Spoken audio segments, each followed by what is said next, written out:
Grace opened her eyes in the dark. Her back hurt. The floor was hard and cold beneath her. 2 tiny babies were crying next to her, their small faces red and wet with tears. Sure, my sweet babies, Grace whispered. Her voice was tired and rough. I'm here. I'm right here. She picked up both twins, one in each arm, even though her arms felt like they would break. Emma and Ethan, 3 months old, 3 months without their mama, who had died the day they were born. Grace rocked them slowly, back and forth, back and forth. The big living room was dark, except for one small lamp in the corner. Outside the tall windows, the moon shone on the enormous lawn of the Whitmore mansion. This wasn't supposed to be Grace's job. She was the maid. She cleaned the floors, washed the dishes, and dusted the fancy furniture. But there was nobody else. The babies needed someone, and Grace couldn't just walk away. Her body ached everywhere, especially her arm. Grace looked down at the ugly purple bruise that covered her left arm from her wrist to her elbow. It had happened 3 days ago, at the big party Mr. Whitmore had thrown. Grace remembered that night like it was burned into her memory. The mansion had been full of rich people in expensive clothes. They laughed too loud and drank from crystal glasses. Grace had been carrying a tray of drinks, trying to stay invisible the way good maids were supposed to. Then Mr. Davidson, one of Mr. Whitmore's business friends, had grabbed her arm. Hard. You, he had shouted, his breath smelling like alcohol. You spilled champagne on my shoe. Grace hadn't spilled anything. She knew she hadn't. But Mr. Davidson didn't care about the truth. He had squeezed her arm so tight that Grace thought her bone would snap. His fingers dug into her skin like claws. Other guests had watched, but nobody said anything. Nobody helped. I'm so sorry, sir, Grace had whispered, even though she had done nothing wrong.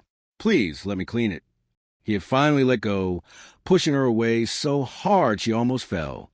Grace had run to the kitchen, tears burning her eyes. She had stood there, holding her arm, biting her lip, so she wouldn't cry out loud. That night, after all the guests left, Grace had gone upstairs to check on the twins. The nanny Mr. Whitmore had hired was supposed to be watching them, but when Grace opened the nursery door, the nanny was gone. Just gone. The twins were screaming in their cribs, their faces purple from crying so hard. Grace had picked them up and held them close. It's okay, she had whispered into their soft hair. Grace is here. You're not alone. That nanny never came back, just like the one before her, and the one before that. In 3 months, Mr. Whitmore had hired 6 different nannies. They all quit. Some said the hours were too long. Others said the mansion was too sad, too full of grief. One had said she couldn't stand working in a house where the father never even looked at his own children. So Grace did it all. She cleaned the mansion during the day. She fed the twins, changed them, bathed them, and rocked them to sleep at night. She sang to them when they cried. She held them when they were scared. Nobody asked her to do it. Nobody paid her extra. But Grace couldn't leave 2 tiny babies alone in the world. She just couldn't. Tonight had been especially hard. Emma and Ethan wouldn't stop crying. Grace had checked everything. Clean diapers, full bottles, warm blankets. Nothing worked. They just cried and cried. The nursery upstairs was cold. Mr. Whitmore never turned the heat on in that part of the mansion, maybe because it reminded him too much of his dead wife. So Grace had brought the twins downstairs to the living room, where the fireplace kept things warm. She had laid blankets on the floor and made a soft nest for them. Then she had laid down next to them, too exhausted to even make it back to her own small room in the basement. Grace looked at the clock on the wall. 3 a.m. In a few hours, she would have to get up and start breakfast. She would have to mop the floors and clean the bathrooms. She would have to pretend that everything was fine. But everything wasn't fine. The Whitmore mansion was the biggest, fanciest house Grace had ever seen. It had 20 rooms, a swimming pool, and a garden with flowers that cost more than Grace made in a month. But it was the loneliest, saddest place in the whole world. Mr. Elliot Whitmore was never home. He left for work before the sun came up and came home after everyone was asleep, if he came home at all. Sometimes he stayed in the city for days, sleeping at his office or in hotels. Grace had only spoken to him a few times. He was tall and serious, with cold blue eyes that looked right through her. He wore expensive suits and expensive watches. His shoes were always shined. His hair was always perfect, but his heart seemed frozen solid. He never asked about the twins, never held them, never even went into the nursery. It was like Emma and Ethan didn't exist to him. Grace understood grief. She had lost people too, but these were his children, his babies. They needed their papa. Emma started crying again, pulling Grace out of her thoughts. Then Ethan joined in, his little face scrunching up. "Oh, my darlings," Grace whispered, picking them both up again even though her arms screamed with pain. "What's wrong? Tell Grace what's wrong." She felt their foreheads. Hot, too hot. Both of them had fevers. Grace's heart started beating fast. She stood up quickly, her sore back forgotten. Sick babies. She needed to help them. Now, she carried them to the kitchen and got cold washcloths. She wiped their little faces and hands, trying to bring down the fever. She made bottles with extra water. She rocked and walked and sang until her voice was just a whisper. Hours passed. The twins would calm down for a few minutes, then start crying again. Grace felt like she was in a nightmare that wouldn't end. Finally, as the sun started to come up outside, both babies fell asleep at the same time. Grace stood in the living room, swaying gently, afraid to move and wake them up. Her eyes were so heavy. Her whole body hurt. She was so tired. Grace walked slowly back to the blankets on the floor. She laid the twins down gently, keeping them close to her body so they would feel safe. "Just for a minute," Grace whispered to herself. "I'll just rest for 1 minute." She closed her eyes, and Grace fell into the deepest sleep of her life. There on the floor of the Whitmore mansion, with 2 tiny babies sleeping peacefully beside her at last. She didn't hear the front door open. She didn't hear the expensive shoes walking across the marble floor. She didn't hear anything at all. Elliot Whitmore stood in the doorway of his living room and stared. His briefcase fell from his hand and hit the floor with a loud bang. On the floor, surrounded by blankets and baby bottles, his maid was sleeping. And next to her, so close they were almost touching, were his 2 children. "What is going on here?" Elliot's voice came out hard and angry. Grace's eyes flew open. For a second, she didn't know where she was. Then she saw Mr. Whitmore standing over her, his face dark with anger, and her heart nearly stopped. "Mr. Whitmore." Grace scrambled to sit up, her body screaming in pain. "I'm so sorry. I didn't mean to. The babies were sick, and I was trying to—" "Sick?" Elliot's voice got louder. "What do you mean sick? Where's the nanny? Why are my children on the floor?" Grace stood up quickly, even though her legs felt wobbly. She put herself between Mr. Whitmore and the twins, like she was protecting them. "There is no nanny, sir," Grace said quietly. "She quit 2 weeks ago." Elliot stared at her. "That's impossible. I hired someone. Mrs. Chin called and told me she found someone good." "Mrs. Chin did find someone," Grace said, "but that nanny quit after 3 days, just like all the others." "Then why wasn't I told?" Elliot demanded. Grace looked down at her feet. "I don't know, sir. Nobody tells you anything about the babies." The words hung in the air like smoke. Elliot's face went red, then white. "What did you say to me?" Grace knew she should stay quiet. She knew she should apologize and bow her head and act like a good maid, but something inside her broke. She had been holding it together for so long, holding the sadness, the fear, the exhaustion, the pain, and now it all came pouring out. "I said, nobody tells you about the babies." Grace's voice shook, but she kept going. "Emma and Ethan had fevers all night. They cried for hours. I tried everything. Cold cloths, water, rocking them, singing to them. I brought them down here because the nursery is freezing cold. Did you know that? Did you know your babies sleep in a freezing room?" "I don't." Elliot started, but Grace wasn't finished. "6 nannies, Mr. Whitmore. 6. They all quit because this house is too sad and too lonely, and because nobody here cares about those babies except me. Tears were running down Grace's face now, but she couldn't stop. I'm just a maid. I clean toilets and mop floors. But I'm the only one who feeds them. I'm the only one who changes them. I'm the only one who holds them when they cry in the middle of the night. That's enough, Elliot said, but his voice was quieter now. No, it's not enough. Grace was shaking all over. She held up her bruised arm. Do you see this? Your friend, Mr. Davidson, did this to me at your party. He grabbed me so hard I thought my arm would break. And you know what? Nobody stopped him. Nobody helped me. I went upstairs at night and the nanny was gone, just disappeared. And your babies were screaming, Mr. Whitmore, all alone in the dark. Elliot looked at her arm, really looked at it. The bruise was dark purple and yellow, covering almost her entire forearm. His face went pale. Davidson did that, he whispered. Yes, sir. Grace's voice broke. But that doesn't matter. What matters is those babies down there. They're 3 months old. They lost their mama the day they were born. And their papa... Grace's voice got very soft. Their papa acts like they don't exist. Elliot felt like someone had punched him in the stomach. He looked down at the floor where his children were sleeping. Really looked at them for the first time in weeks. Emma had her mother's nose. Ethan had his mother's chin. They were so small, so perfect, so innocent. When had he last held them? Elliot tried to remember and couldn't.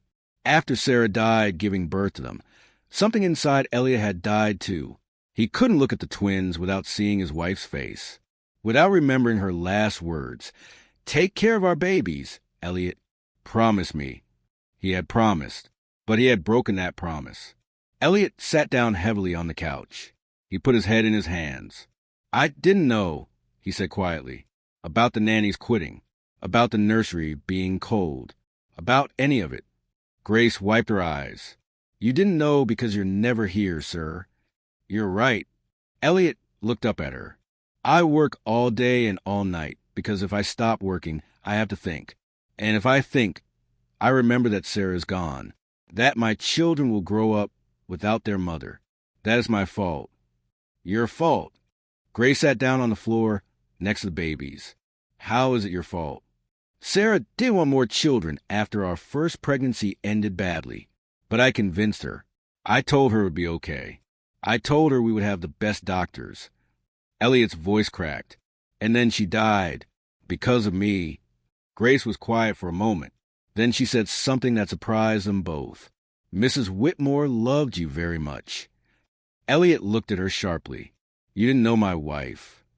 I knew her a little, Grace said softly. Before she died, when she was pregnant, she would talk to me sometimes. She was kind. She would ask about my family, about my life. She treated me like a person, not just a maid. Elliot felt tears burning his eyes. He hadn't cried since the funeral. One day, Grace continued, Mrs. Whitmore was having tea in the garden. I was trimming the roses. She called me over and asked me to sit with her. Grace smiled at the memory. She told me she was scared about having the babies, but she said she was more scared of never having them. She said some things in life are worth the risk. She said that? Elliot whispered, Yes, sir. And she said that if anything ever happened to her, you would be a wonderful father. She believed in you. Grace looked at the sleeping twins. These babies are a gift to you, Mr. Whitmore. They're not her replacement. They're her love, still here in this world. Something inside Elliot broke open. The ice around his heart started to crack. He stood up and walked over to where the twins were sleeping. He knelt down on the floor. His expensive suit got wrinkled. His knees touched the blanket. Elliot reached out with a shaking hand and touched Emma's soft cheek. She made a little sound in her sleep. Then he touched Ethan's tiny hand, and the baby's fingers wrapped around his finger. The tears came then. Elliot cried for his wife. He cried for his children. He cried for all the time he had wasted. I'm so sorry, he whispered to the babies. I'm so sorry. Grace didn't say anything. She just sat there, giving him space to feel. After a long time, Elliot wiped his eyes. He looked at Grace, really looked at her. She had bruises on her arm, dark circles under her eyes. Her uniform was wrinkled and stained, but her eyes were kind. "How long have you been taking care of them alone?" he asked. "Since the last nanny quit, about 2 weeks ago." "And before that?" Grace hesitated. "The nannies didn't do much, sir. I've been helping with the babies since they came home from the hospital.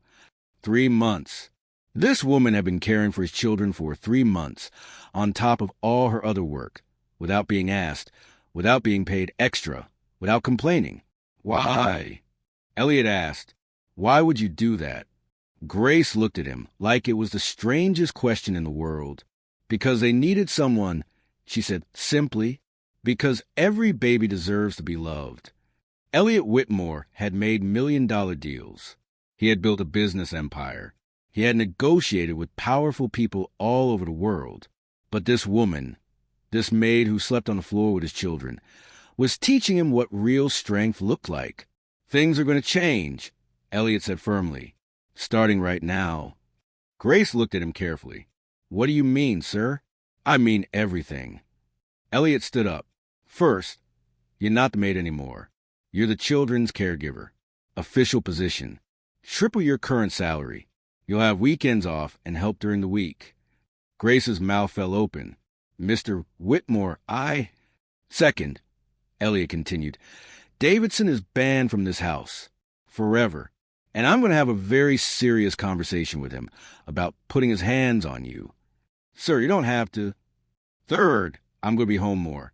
Much more. These are my children, and I need to be their father." Elliot's voice was strong now, sure. "Sarah was right to believe in me. I just forgot to believe in myself." Emma started a fuss. Without thinking, Elliot picked her up. She felt so light in his arms, so fragile. She opened her eyes and looked right at him. "Hello, Emma," Elliot whispered. "I'm your papa, and I'm here now. I promise." Grace watched with tears in her eyes as Mr. Whitmore held his daughter for the first time in months. Everything was about to change. The sun was shining through the windows of the Whitmore mansion. Grace stood in the kitchen making breakfast, but everything felt different today. She could hear laughter upstairs. Real laughter. Mr. Whitmore Elliot, as he now insisted she call him when it was just family, was giving the twins their morning bath. Grace could hear him talking to them in a silly voice. "Who's a clean baby?" "You are." "Yes, you are." Grace smiled. 3 weeks had passed since that morning when everything changed. 3 weeks since Elliot had found her sleeping on the floor with the twins. 3 weeks since the truth had finally come out. And what a 3 weeks it had been. The very next day after their big conversation, Elliot had done something shocking. He had called his office and told them he wouldn't be coming in. Not that day. Not that week. Not for a whole month. "My children need me," he had said into the phone, his voice firm. "And that's more important than any business deal." Grace had almost dropped the plate she was holding. Then Elliot had called a heating company. Within hours, workers had come to fix the heating in the nursery. They had also painted the walls a warm yellow color and added soft rugs to the floor. "Babies shouldn't be cold," Elliot had said, watching the workers. How did I not notice?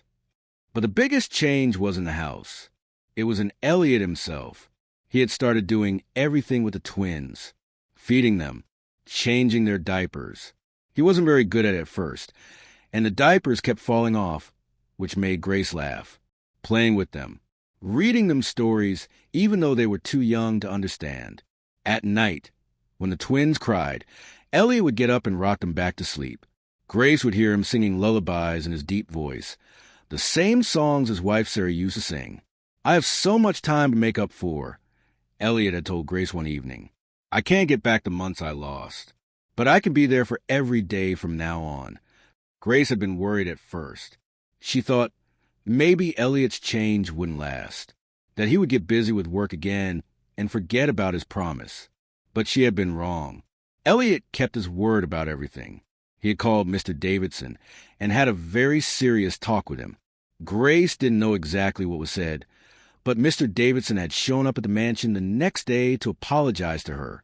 His face had been red, and he could barely look at her, but he had said sorry. Then Elliot had told him to leave and never come back. "Nobody hurts people in my house," Elliot had said, his voice like ice. Nobody. Grace's new position as official caregiver had started right away. Elliot had hired Mrs. Chun to come back and work as the main housekeeper, so Grace could focus just on the twins.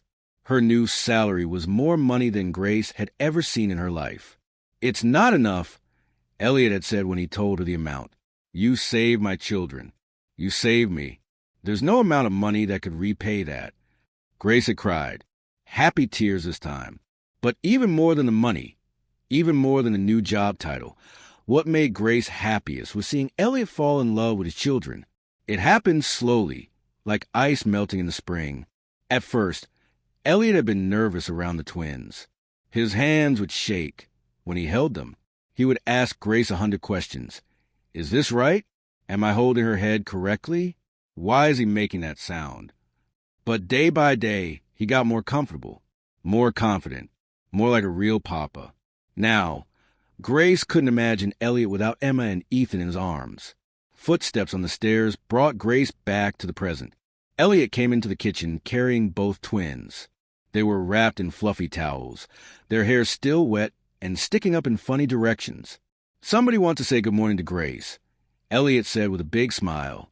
Grace dried her hands and took Emma, kissing her soft cheek. "Good morning, sweet girl. You smell so clean and nice." Emma giggled. She had started giggling a lot lately. So had Ethan. It was like the sadness that had filled the mansion was finally lifting, and the babies could feel it. "I was thinking," Elliot said as he sat down at the table with Ethan, "maybe we could all go to the park today. It's beautiful outside. The twins should feel the sunshine." "That sounds wonderful," Grace said. "I'll pack a bag with everything we need." "We'll pack it together," Elliot corrected gently. "You're not doing this alone anymore, remember?" Grace smiled. "I remember." As they got the twins dressed and ready for the park, Grace thought about how much had changed. The mansion didn't feel cold and empty anymore. It felt like a home. They all piled into Elliot's car, a fancy one that probably cost more than Grace's childhood house, and drove to the park. Elliot pushed the double stroller, while Grace walked beside him. People stared at them. Grace knew what they were thinking. A rich white man, a black woman, and 2 babies. It looked like a family, but not the kind of family people were used to seeing. Grace used to worry about what people thought. But not anymore. Let them stare, Elliot had told her once. Family isn't about what people look like. It's about who shows up, who cares, who loves. And your family, Grace. You always will be. Those words had meant everything to Grace. At the park, they spread out a blanket under a big tree. The twins lay on their backs, looking up at the leaves moving in the wind. Their eyes were wide with wonder. Elliot lay down next to them, making funny faces that made them laugh. Grace took out her phone and snapped a picture. She knew she would keep this picture forever.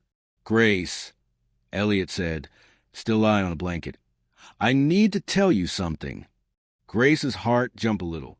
"What is it?" "I've been thinking a lot about the future, about what's best for Emma and Ethan." Elliot sat up and looked at her seriously. "I want you to be more than their caregiver. I want to make it official, legally. I want you to be their godmother." Grace felt tears spring to her eyes. "Elliot, I don't know what to say." "Say yes," Elliot said with a smile. "Say you'll always be part of their lives. That even when they're grown up, you'll be the person they can count on, along with me." "Yes," Grace whispered. "Yes, of course, yes." Elliot reached out and squeezed her hand. "Thank you for everything, for not giving up on them when I did, for showing me what really matters."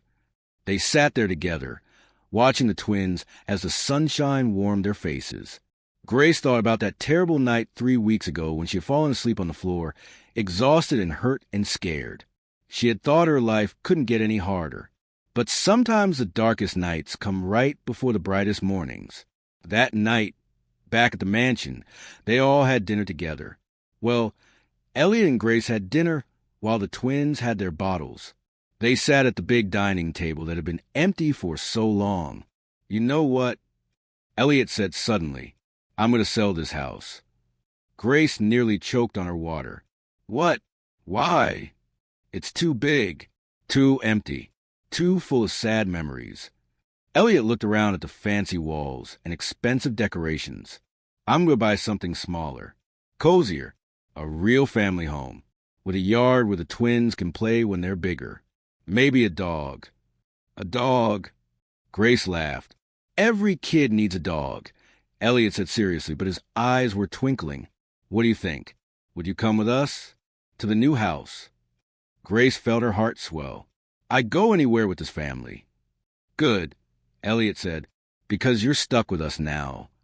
After dinner, they gave the twins their nighttime bottles and got them ready for bed. The nursery was warm and cozy now, filled with soft toys and gentle music. But tonight, Elliot didn't put the twins in their cribs right away. Instead, he carried them to the living room. Grace followed, curious. I want to try something, Elliot said. He spread out blankets on the floor, just like Grace had done that night. I want to see what it was like when you were taking care of them alone. Grace's throat got tight. She helped him arrange the blankets into a soft nest. They both laid down, one twin between them. Emma curled up next to Grace. Ethan snuggled against Elliot. This is where you found us, Grace said softly. That morning. I was so angry when I first saw you here, Elliot admitted. But I was really just angry at myself. You were doing what I should have been doing all along. You're doing it now, Grace said. That's what matters. They lay there quietly, the four of them, listening to the twins' soft breathing. The mansion was silent around them, but it wasn't a scary silence anymore. It was peaceful. Grace. Elliot said after a while, Yes. Do you think Sarah will be proud of me? Of how I'm trying to change? Grace thought about Mrs. Whitmore, about her kind smile and gentle voice. I think she's looking down right now with the biggest smile on her face. I think she's saying, Finally, it took you long enough. Elliot laughed, really laughed.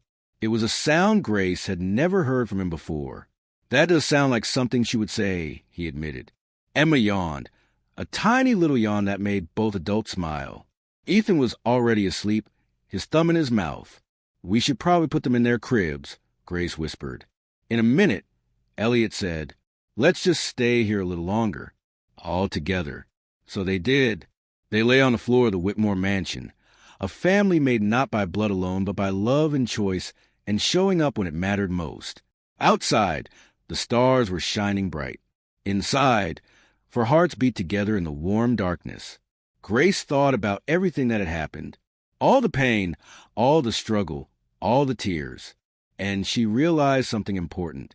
Sometimes the hardest things in life lead us to the most beautiful places. Sometimes when we think we're breaking, we're actually becoming stronger. And sometimes family finds us in the most unexpected ways. As Grace drifted off to sleep, surrounded by the people she loved most in the world, she smiled. This was home. This was family. This was exactly where she was meant to be. If you love Grace's story of courage and family, please share this with someone who needs to hear it today. Don't forget to subscribe for more heartwarming stories that will touch your soul. What did you think of Grace and Elliot's journey? Tell us in the comments below.